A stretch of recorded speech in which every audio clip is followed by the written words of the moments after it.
아멘. 할렐루야. 이 새벽 주님 전에 나오신 성도님들 환영하고 축복합니다. 오늘도 함께 하시는 은혜 지켜주시고 돌보시는 하나님의 은혜가 성도님들께 충만하기를 기원합니다. 선천적인 신체 장애를 가진 거린에 일어나서 걷게 된 그 일로 발생한 소동은 오히려 베드로가 예수님의 죽으심과 부활을 증언하며 이 일의 주모자이며 방관자였던 이스라엘을 향해서 그들의 죄를 지적하고 회개를 촉구하는 설교로 이어지게 되었습니다. 오늘 말씀은 그 설교로 인해 발생한 사건, 베드로와 요한이 재판에 회부되고 또 구금되었던 일에 대하여 기록된 말씀입니다. 사도들이 말씀을 전한 곳은 성전 근처에 있는 광장과도 같은 곳이었습니다. 그렇게 공개된 곳이었기 때문에 많은 사람들이 보고 들을 수가 있었습니다. 이 소식은 당시 유대 권력자였던 제사장 그룹에게까지 전해지게 됩니다. 오늘 말씀 1절에 보시게 되면 사도들이 백성에게 말할 때라고 되어 있습니다. 이 말할 때라고 하는 것은 말하고 있는 중에라는 뜻입니다. 사도들이 백성들에게 말하고 있는 중에 제사장과 또 성전을 지키는 사람들이 들이닥쳤고 또 그들을 구금했다라고 하는 것을 알려주고 있는 것입니다. 이들이 그렇게 제지한 것은 그 이스라엘의 지배계층이었던 사두개인들이 부활에 대한 가르침 전하는 것을 싫어했기 때문입니다. 레위지파 출신의 귀족들이었던 사두개인들은 기적과도 같은 초자연적인 일을 믿지 않았습니다.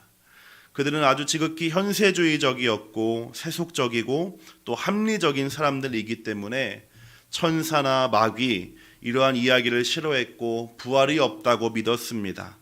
심지어는 메시아의 시대는 이미 시작된 것이기 때문에 메시아가 올 것이라고 하는 말씀들은 그저 상상 속에만 있는 그러한 여러 가지 생각들 중에 하나로 치부했던 것이 이 사두개인들이었습니다. 그랬기 때문에 이 사두개인들은 자신들을 침략하고 지배했던 로마와 아주 가까운 관계를 유지했습니다. 지금의 삶이 가장 중요했기 때문입니다. 그렇게 로마와 손을 잡고 권력을 유지하던 이들이 있기 때문에 이렇게 사람들을 선동하는 듯이 보이는 이 불순한 세력들은 빨리 제거해야 된다라는 판단을 하게 됐던 것입니다. 그러나 이들의 노력과 계획과는 달리 베드로의 설교를 들은 사람 중에 믿는 자가 점점 늘어났고 남자만 5,000명이 넘었다라고 되어 있습니다. 오늘 말씀 4절 말씀입니다. 4절을 함께 읽겠습니다. 말씀을 들은 사람 중에 믿는 자가 많으니 남자의 수가 약 5,000이나 되었더라. 아멘. 이처럼 하나님의 말씀은 막을 수가 없습니다. 복음은 멈추어지지 않습니다. 오히려 가두어두려고 하면 할수록 마치 눌려진 스프링이 더 높이 튀어오르는 것처럼 힘차게 튀어오르는 것이 복음의 성질입니다. 왜냐하면 하나님의 말씀은 살아있는 말씀, 운동력이 있는 말씀, 역사하는 말씀이기 때문입니다. 이 새벽 우리가 이 성전에 나아온 것, 또 시간을 정하여 이 말씀을 듣고 기도하는 것도 우리의 기도의 제목이 있기 때문이기도 하지만 하나님의 말씀이 내 안에 채워지기를 원하는 소망이 있는 줄로 믿습니다. 이렇게 살아있는 말씀, 하나님의 말씀이 우리의 심령 가운데 충만하게 되기를 소망합니다. 그렇게 구금됐던 사도들은 다음날 사내들인 공회 법정에 소환되게 됩니다. 공회는 그들에게 이렇게 묻습니다. 오늘 7절 말씀입니다. 사도들을 가운데 세우고 묻되 너희가 무슨 권세와 누구의 이름으로 이 일을 행하였느냐. 어떻게 이 사람을 고쳤는가 묻는 것이 아니라 누구의 이름으로 이 일을 했는가에 대해서 질문하고 있었다라고 하는 것입니다. 이 질문은 예수님께 능력의 행함이 무슨 권위로부터인가 묻던 그 질문과 동일한 질문입니다.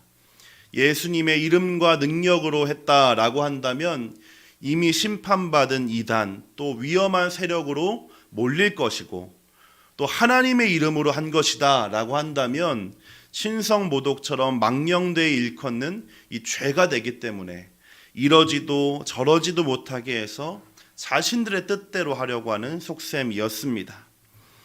그러나 베드로는 그렇게 나라의 최고의 권세자들 또 권위자들 그들의 모든 문중들이 모인 법정에서 오히려 담대하고 발칙하게 자신이 해야 할 말 증언을 하게 됩니다. 8절부터 12절의 말씀입니다. 8절부터 12절을 함께 읽겠습니다. 이에 베드로가 성령이 충만하여 이르되 백성의 관리들과 장로들아 만일 병자에게 행한 착한 일에 대하여 이 사람이 어떻게 구원을 받았느냐고 오늘 우리에게 질문한다면 너희와 모든 이스라엘 백성들은 알라. 너희가 십자가에 못 박고 하나님이 죽은 자 가운데서 살리신 나사렛 예수 그리스도의 이름으로 이 사람이 건강하게 되어 너희 앞에 섰느니라. 이 예수는 너희 건축자들의 버린 돌로서 짐 모퉁이의 머릿돌이 되었느니라. 다른 이로서는 구원을 받을 수 없나니 천하 사람 중에 구원을 받을 만한 다른 이름을 우리에게 주신 일이 없음이라 하였더라. 아멘. 사내들인 공의회는 71명으로 이루어져 있었습니다. 그들의 문중까지 함께 했다라고 하는 것은 수많은 사람들은 높은 곳에서 아래를 내려다보고 서 있는 것이고 사도들은 그 가장 낮은 곳에서 그들을 바라보고 있는 그러한 상황, 위축되기에 충분한 상황이었습니다. 그러나 베드로와 요한은 그 상황에 위축되지 않고 오히려 20절의 말씀처럼 우리가 보고 들은 것을 말하지 않을 수 없다라고 증거하고 선포하게 됩니다. 누가는 이러한 베드로의 계속된 변화에 대해서 한 가지 이유만을 분명하게 기록하고 있습니다. 8절을 보시게 되면 이에 베드로가 성령이 충만하여 이르되 라고 했습니다. 베드로의 이러한 변화는 그의 노력으로 된 것도 아니고 그의 능력으로 된 것도 아니고 그가 많이 공부한 것 때문도 아니라 오직 성령의 충만하심 때문임을 분명하게 가르쳐주고 있는 것입니다.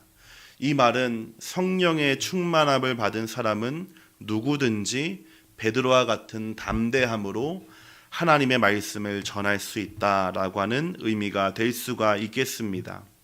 또한 이러한 베드로의 변화된 모습은 마태복음 10장에서 주님께서 예언과도 같이 말씀하셨던 그 말씀이 실현되고 있음을 우리에게 알려주고 있습니다. 우리 마태복음 10장을 한번 찾아서 보겠습니다. 마태복음 10장 16절로 20절입니다. 신약성경 15쪽에 있습니다. 마태복음 10장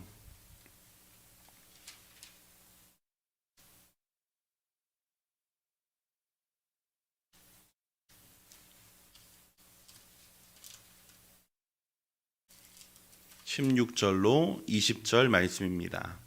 16절에서 20절 함께 읽겠습니다. 보라, 내가 너희를 보냄이 양을 이리 가운데로 보냄과 같도다. 그러므로 너희는 뱀같이 지혜롭고 비둘기같이 순결하라. 사람들을 삼가라. 그들이 너희를 공회에 넘겨주겠고 그들의 회당에서 채찍질하리라. 또 너희가 나로 말미암아 총독들과 임금들 앞에 끌려가리니 이는 그들과 이방인들에게 증거가 되게 하려 하심이라. 너희를 넘겨줄 때에 어떻게 또는 무엇을 말할까 염려하지 말라. 그때 너희에게 할 말을 주시리니 말하는 이는 너희가 아니라 너희 속에서 말씀하시는 이 곧 너희 아버지의 성령이시니라. 아멘. 베드로가 이렇게 담대하게 또한 위대한 말씀 12절에 다른 이로서는 구원을 받을 수 없다고 하는 이 위대한 선포를 할 수 있었던 것은 그가 말한 것이 아니라 그 베드로 안에 살아 역사하시는 성령께서 말하게 하셨다라고 하는 것입니다. 주님이 예언과도 같은 말씀처럼 이 제자들은 또한 사도들은 공회에 끌려갔고 그들에게 거짓 증언을 강요당합니다. 그럼에도 불구하고 베드로와 사도는 위축되지 않고 그들의 말에 회유되지 않고 담대하게 자신이 해야 할 말을 하는 모습을 보여주게 됩니다. 이렇게 베드로의 담대한 선포와 또 그들 옆에 이렇게 서 있었던 안진뱅이였던 사람, 이 사람의 모습은 그 무엇보다 분명한 증거가 되었기 때문에 공회는 더 이상 그들을 잡아둘 수가 없었습니다. 예수의 이름으로 말하지도 말고 가르치지도 말라라고 경고합니다. 그러나 사도들은 하나님 앞에서라고 하는 이 핑계될 수 없는 분명한 이유로 그들의 입을 다물게 만들었습니다. 우리 18절부터 20절의 말씀입니다. 그들을 불러 경고하여 도무지 예수의 이름으로 말하지도 말고 가르치지도 말라 하니 베드로와 요한이 대답하여 이르되 하나님 앞에서 너희의 말을 듣는 것이 하나님의 말씀을 듣는 것보다 옳은가 판단하라. 우리는 보고 들은 것을 말하지 아니할 수 없다 하니. 아멘. 복음, 하나님의 말씀과 하나님의 능력은 감출 수도 없고 가두어 둘 수도 없습니다. 그 자체로 살아있는 것이고 역사하는 것이기 때문입니다. 오늘 이렇게 새롭게 시작하는 하루, 그 말씀이 우리의 심령과 마음과 입술에 가득해지기를 소망합니다. 하나님이 우리 안에 살아계셔서 우리를 주장하여 주시고 다스려 주셔서 내 뜻대로 말하는 것이 아니라 내가 할 말을 깨닫게 하여 주시기를 소망합니다.